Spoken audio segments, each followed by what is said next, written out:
अस्सलामुअलैकुम दोस्तों और साथियों, उम्मीद है आप लोग खैरियत से होंगे। हाइपर यूरिसीमिया किसे कहते हैं? हाइपर यूरिसीमिया का मतलब होता है कि आपके खून के अंदर जब यूरिक एसिड नॉर्मल से ज़्यादा हो जाए तो इसको हम कहते हैं हाइपर यूरिसीमिया। यूरिक एसिड आता कहाँ से है? यूरिक एसिड बनता है प्यूरिन से। अब ये प्यूरिन्स कुदरती तौर पे भी आपके जिस्म के अंदर पैदा होती हैं, लेकिन जो हम खाने खाते हैं तो वह उनसे भी प्यूरिन्स बनती है। वो कौन से खाने होते हैं? जैसे अगर आप कलेजी खाएँ, मछलियों में जैसे एंचोवीज़ और मैकरेल खाएँ, इसी तरह से ड्राइड बीन्स और पीज़ होते हैं, ये मटर और लोबिया, ये बहुत ज़्यादा अगर खाए जाएँ, और इसी तरह से बदकिस्मती से जो लोग शराब पीते हों तो वाइन और बियर जो हैं उनसे भी प्यूरिन्स बनता है। अब ये प्यूरिन जो है ये तब्दील होता है यूरिक एसिड के अंदर। अब आम तौर पे तो क्या होता है, जब यूरिक एसिड बनता है हमारे खून में ये हल होता है और उसके बाद गुर्दों में जाता है और गुर्दे इसको निकाल देते हैं।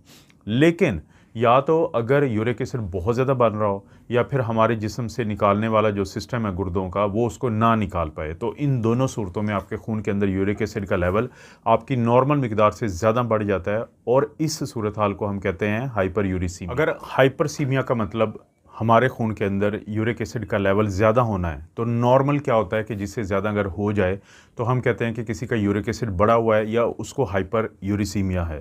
ख़वातीन में जो नॉर्मल रेंज होती है यूरिक एसिड के लेवल की खून के अंदर वो होती है 2.4 से लेकर 6 मिलीग्राम पर डेसीलीटर, और मर्दों के अंदर जो नॉर्मल रेंज होती है वो होती है 3.4 से लेकर 7 मिलीग्राम पर डेसीलीटर तक।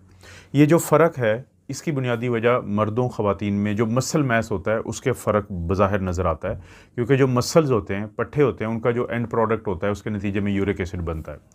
इसीलिए फिर इससे हमें पता चलता है कि ख़वातीन में अगर 6 मिलीग्राम पर डेसीलीटर से ज़्यादा हो जाए तो आमतौर पे कहा जाता है कि उनका यूरिक एसिड बढ़ा हुआ है या उनको हाइपर यूरिसीमिया है। लेकिन मर्दों में अगर यही लेवल 7 मिलीग्राम पर डेसीलीटर से ज़्यादा हो यूरिक एसिड का, जो हम ब्लड टेस्ट करवाते हैं लेबॉर्ट्री से, तो फिर इसको हम कहते हैं कि बढ़ा हुआ यूरिक एसिड है या हाइपर यूरिसीमिया। दोस्तों, अगर हम ये चाहते हैं कि हमारा यूरिक एसिड ठीक जल्दी हो जाए तो हमें पता होना चाहिए कि इसकी वजूहात क्या होती हैं। क्या वो वजूहात हैं कि जिनकी वजह से हमारे खून के अंदर यूरिक एसिड ज़्यादा होता है? मेन अगर वजूहात की बात करें तो उसमें जैसे मैंने पहले ज़िक्र किया कि जो खुराक होती है, जैसे कि अगर हम गोश्त बहुत ज़्यादा खाएँ, सी फूड या मछलियाँ वगैरह बहुत ज़्यादा खाएँ, या कलेजी, गुर्दा, कपूरा, ये खाना ज़्यादा खाएँ जिसमें कि बहुत ज़्यादा यूरिक एसिड होता है, तो उस सूरत में बढ़ता है। वो लोग जो बदकिस्मती से शराब पीते हैं और ज़्यादा पीते हैं, जैसे बियर वगैरह, तो उनमें ये ज़्यादा होता है। बहुत ज़्यादा मीठी चीज़ें खाने से, जिसके अंदर फ्रक्टोज़ बहुत ज़्यादा होता है, ये मीठी बोतलें और इस तरह की जो चीज़ें हम पीते हैं जो बहुत मीठी होती हैं, तो उनकी वजह से यूरिक एसिड बढ़ता है। मोटे लोगों में ना सिर्फ ये पैदा ज़्यादा होता है बल्कि जिस्म से निकलता भी कम है, और इसी तरह एक जेनेटिक या फैमिली हिस्ट्री होती है कि बाज़ फैमिलीज़ के अंदर बहुत ज़्यादा होता है, तो वो जेनेटिकली उनके अंदर मसला होता है जिसकी वजह से ये चीज़ बनती है। और बाज़ हमारी हेल्थ की कंडीशन ऐसी होती हैं, जैसे ब्लड प्रेशर का ज़्यादा होना, जैसे गुर्दे की बीमारी, या हाइपोथायरॉयडिज़म के थायराइड कम काम करता है तो इन लोगों में यूरिक एसिड ज़्यादा होता है। बाज़ औक़ात हम दवाइयाँ ऐसी खा रहे होते हैं जैसे कि डायूरेटिक्स लेना या लो डोज़ एस्पिरिन लेना, ये भी यूरिक एसिड को बढ़ाती हैं। आपका पानी कम पीना या डिहाइड्रेशन का शिकार होना, कम पानी की वजह से यूरिक एसिड, क्योंकि खून जो है गाढ़ा हो जाता है और यूरिक एसिड ऑटोमेटिकली बढ़ जाता है और क्रिस्टल बनाना शुरू कर देता है और गुर्दे की पथरी ज़्यादा बनती है यूरिक एसिड की वजह से ऐसे लोगों में।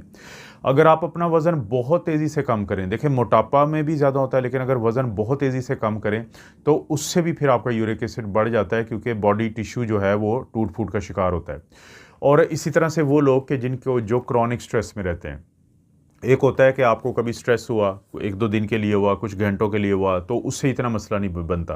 लेकिन अगर आप मुसलसल परेशानी का शिकार रहें, डिप्रेशन में रहें, स्ट्रेस में रहें, तो क्रॉनिक स्ट्रेस जो होता है उसकी वजह से आपके जिस्म में यूरिक एसिड बढ़ता है। ये वो वजूहात हैं जो आपके खून में यूरिक एसिड बढ़ा के आपको हाइपर यूरिसीमिया या बढ़े हुए यूरिक एसिड की तरफ लेके जाती है। और अब अगर बात करें कि इसकी अलामात क्या होती हैं, कि अगर किसी का यूरिक एसिड बढ़ गया है तो कैसे पता चलता है, किन अलामात के बाद आप डॉक्टर के पास जाते हैं तो ये टेस्ट करवाया जाता है। और उसमें से एक अलामत होती है जॉइंट पेन, यानी जो जोड़ों का दर्द होता है वो बहुत ज़्यादा होता है कि जब यूरिक एसिड ज़्यादा बढ़ जाता है तो बहुत जोड़ों में बहुत ज़्यादा दर्द होता है। ख़ास तौर पे जो पाँव का बड़ा यानी कि जोड़ होता है, अंगूठा होता है, वहाँ पे दर्द होता है। उसके बाद एंकल्स यानी टखनों में होता है, नीज़ जॉइंट में होता है यानी कि जो आपके घुटने होते हैं, और इसी तरह से एल्बोज़ या कलाई का जो जोड़ होता है वहाँ पे दर्द होता है। फिर दर्द के साथ साथ स्वेलिंग और रेडनेस होती है कि सूज जाते हैं जोड़ और ये रेड भी हुए होते हैं, और जब आप हाथ लगाते हैं तो आपको पता चलता है कि ये गर्म है, तो जिससे आपको ये अंदाज़ा होता है कि इन्फ्लेमेशन या सोजिश हुई है और साथ बुखार भी हो जाता है लोगों को, कि जब काफ़ी ज़्यादा बड़ा होता है तो उसकी वजह से इन दर्द और सोज के साथ बुखार होता है और थकावट बहुत ज़्यादा रहती है। अगर आपका यूरिक एसिड बढ़ा रहे और आप उसकी तरफ तवज्जो ना दें, उसको तशख़ीस ना की जाए, तो हर वक़्त की थकावट जो होती है वो भी इसलिए हो जाती है कि दर्द और सोजिश रहती है। और इसके साथ साथ हम देखते हैं कि जो जोड़ होते हैं वो स्टिफ़ हो जाते हैं, यानी सख्त हो जाते हैं। ख़ास तौर पे सुबह जब आप उठते हैं तब, या फिर जब काफ़ी देर तक कोई काम ना करें तो उठने की या काम करने की कोशिश करें तो ये जोड़ों में बहुत सख्ती होती है। आपकी जिल्द के नीचे गिल्टियाँ बनना शुरू हो जाती हैं जब बहुत अरसे तक आपका यूरिक एसिड बढ़ा रहता है। तो इसको हम कहते हैं टोफाई फॉर्मेशन, के टोफाई होते हैं ये गिल्टियाँ। और इसी तरह से वो लोग जिनमें यूरिक एसिड बढ़ा होता है उनमें गुर्दों की पत्थरियाँ बनती हैं और बहुत ज़्यादा दर्द होता है कमर वाली साइड पे, तो ये एक मसला है। क्योंकि इन्फ्लेमेशन हुई होती है, सोजिश हुई होती है, तो इस वजह से बार बार यूरिन आता है, फ्रीक्वेंट यूरिनेशन होती है। और क्योंकि जिस्म जो है इस यूरिक एसिड यानी तेज़ाब को निकालने की कोशिश करता है, और चलना फिरना दोबर हुआ होता है, क्योंकि जब ये जोड़ सूज जाते हैं, इनमें सोजिश हो जाती है, तो ये प्रॉब्लम बनता है।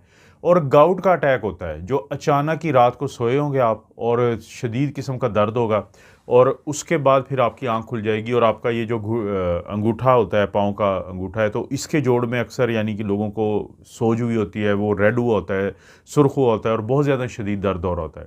तो ये वो अलामात होती हैं जिसके बाद लोग जो हैं डॉक्टर के पास जाते हैं और डॉक्टर उनका जब ब्लड का टेस्ट करवाता है तो फिर पता चलता है कि यूरिक एसिड बढ़ा हुआ है। वैसे तो जब आप डॉक्टर के पास जाएंगे और आपकी तशख़ीस एक दफ़ा हो जाती है तो फिर आपको दवाइयाँ दी जाती हैं, जिसमें एलोप्यूरिनोल हो सकता है, कोलचिसिन हो सकता है, फेबिक्सोस्टैट हो सकता है, ये कोई भी इनमें से कोई जेनरिक नेम वो चूज़ करके, तो किसी भी ब्रांड की हालत में आपको दवाई दी जा सकती है आपकी कंडीशन के हिसाब से। लेकिन आप घर में देखें, अक्सर तो हम लोगों को कहते हैं कि आप दूध दही की बनी हुई चीज़ें ज़्यादा इस्तेमाल करें, और ये जो गोश्त वगैरह है, मछली वगैरह है, इसका कम से कम इस्तेमाल करें ताकि आपका यूरिक एसिड बेहतर हो। लेकिन इसके अलावा 8 आप क्या ऐसे काम कर सकते हैं कि जिससे आप खुद भी यूरिक एसिड को कम करने की तरफ एक सफ़र शुरू कर सकते हैं। उसमें पहला तो ये है कि आप ग्रीन टी पिएँ, क्योंकि ग्रीन टी के अंदर कैटेचिन नामी एंटीऑक्सीडेंट होते हैं कि ये जो आपको इतनी ज़्यादा सोजिश हुई होती है तो उसको कम करके और यूरिक एसिड के असर को कम करते हैं, और यूरिक एसिड का लेवल भी कम होता है। इसी तरह से आपने कोशिश करनी है कि वो सब्जियां ज़्यादा खाएं जिनके अंदर फाइबर होता है, जैसे आप कद्दू खाएं, आप ब्रोकली लें, और देसी गंदम की रोटी खाएं, दलिया वगैरह खाएं। तो इससे क्या होता है कि यूरिक एसिड कम होता है, फाइबर का बहुत ज़्यादा फ़ायदा है। इसी तरह से विटामिन सी वाली चीज़ें ज़्यादा लेनी है, जैसे माल्टे हैं, लीमू है, ये ज़्यादा इस्तेमाल करें। फिर आपने स्ट्रॉबेरी, ब्लूबेरी और रास्पबेरी यानी चेरीज़ होती हैं, तो ये ज़्यादा लें क्योंकि ये आपके जिस्म में यूरिक एसिड के लेवल को कम करती हैं। पानी आपने ज़्यादा से ज़्यादा पीना है, क्योंकि पानी क्या करता है कि आपके जिस्म से यूरिक एसिड को निकालने में मदद करता है। और इसी तरह से अगर आप रोज़ाना जो खीरा होता है और गाजर होते हैं उसको सलाद में इस्तेमाल करें, तो ये एक तो इनके अंदर एंटीऑक्सीडेंट है, दूसरा इनके अंदर फाइबर है, तीसरा इनके अंदर पानी है, तो ये भी यूरिक एसिड को कम करने में बहुत मददगार हैं। जिन सब्जियों को आपने नहीं खाना उसमें पालक है, उसमें ये मटर है, लोबिया है और गोभी है, क्योंकि ये यूरिक एसिड को बढ़ाते हैं। लेकिन आप जैसे टमाटर खा सकते हैं, ब्रोकली खा सकते हैं, खीरे खा सकते हैं, तो वेजिटेबल्स जो होती हैं उनमें ये इंतखाब होना चाहिए। और इसी तरह से आपने जो डार्क चॉकलेट है उसको ज़रूर इस्तेमाल करें, क्योंकि साइंस की स्टडीज़ ये बताती हैं कि वो लोग जो डार्क चॉकलेट का इस्तेमाल करते हैं तो इनके अंदर भी जो यूरिक एसिड है वो कम होता है। डॉक्टर की दवाइयों के अलावा ये वो काम है जो आप खुद कर सकते हैं ताकि आप अपने यूरिक एसिड को कम करें। इस तरह से इस वीडियो में हमें ना सिर्फ ये समझ आया कि यूरिक एसिड किन चीज़ों से बढ़ता है और किस वक्त हमें अपने डॉक्टर के पास जाना चाहिए, और क्या वो ब्लड का लेवल होता है कि जिसके बाद डॉक्टर आपका इलाज करता है। और इसी तरह से हमने बहुत अहम चीज़ को सीखा कि बहुत ज़्यादा मीठे खाने नहीं खाने, फाइबर वाली चीज़ें खानी है, सब्जियां कौन सी हमने जो नहीं खानी और कौन सी वो सब्जियां जो ज़्यादा खानी। अगर आपका वज़न ज़्यादा है तो उसको कम करना है, और बहुत ज़्यादा तेज़ी से वज़न को नहीं कम करना, और ख़ास तौर पे जो अल्कोहल है इस तरह की चीज़ों से दूर रहना है, क्योंकि ये वो चीज़ें हैं जो यूरिक एसिड को बढ़ाती हैं।